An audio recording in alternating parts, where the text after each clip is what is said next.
Hello mga ka-AMS, kanina naglalakad ako pauwi, nakita ko itong pandesal, Jamie's pandesal.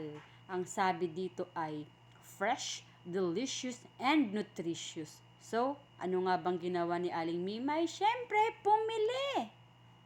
For only 250 pesos each, mayroon ka ng fresh and yummy buttery na pandesal.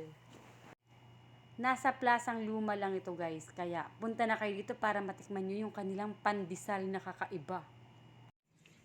Eto na yung Jamie's pandesal at tinikman ko na.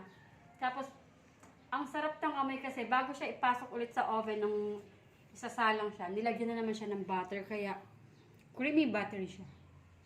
Cheers! Kain tayo ng Jamie's pandesal.